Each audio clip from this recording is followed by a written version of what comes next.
In this video, we're going to go through the what it takes for 100% completion, so you know what you're missing in God of War Ragnarok. Subscribe to the Linus Wilson channel. We give you the secrets to crush God of War Ragnarok.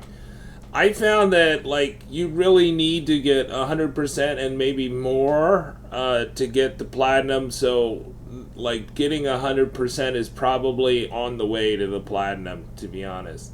So Alfheim is one of the bigger regions. You go there relatively early. You can actually kind of level up in Alfheim quite a bit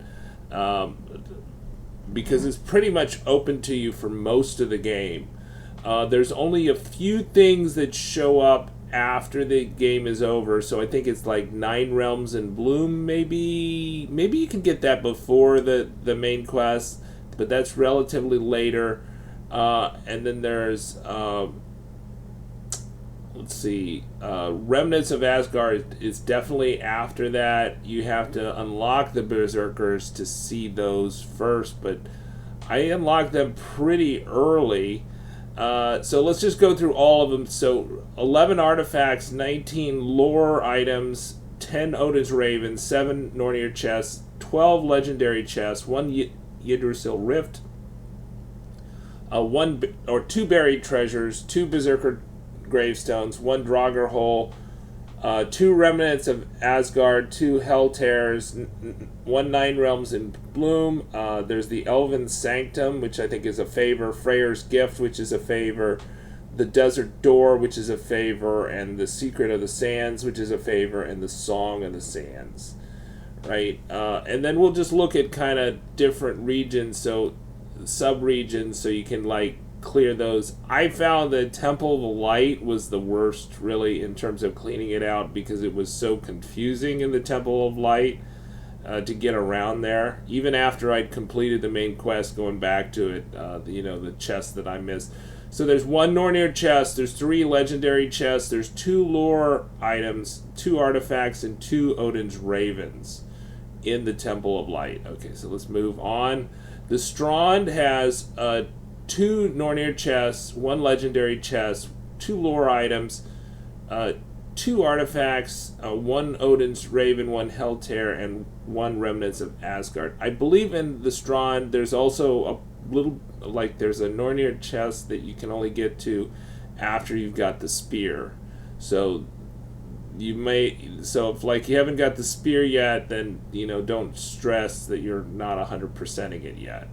And there may be other parts where you need the spear. So before you get the spear, then don't be too stressed that you're not close to 100%ing, but there's still those remnants of Asgard, for example, that are going to be at the end, after the end.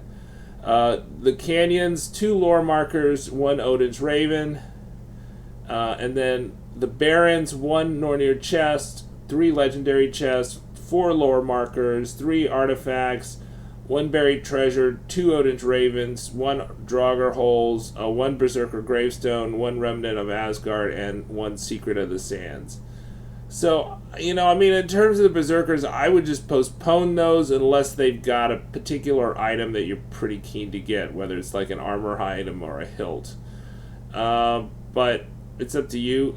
2 Nornir, so Forbidden Sands area, so that's closest to the Hjarta. Let's see, the Hjarta has nothing, but the Forbidden Sands area has 2 Nornir chests, 2 legendary chests, 7 lore markers, 3 artifacts, 1 9 Realms in Bloom, 1 buried treasure, 4 Odin's Ravens, 1 Yggdrasil Rift, 1 Berserker gravestone, the Song of the Sands, which is a favor, the Elven Sanctum, which is a favor, which has kind of a tough boss fight for me when I did it relatively low level.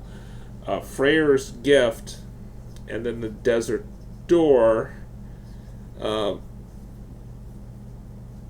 Alright, so that's the Forbidden Sands, and we'll give you another look at all the ones you need for 100% completion in Alfheim.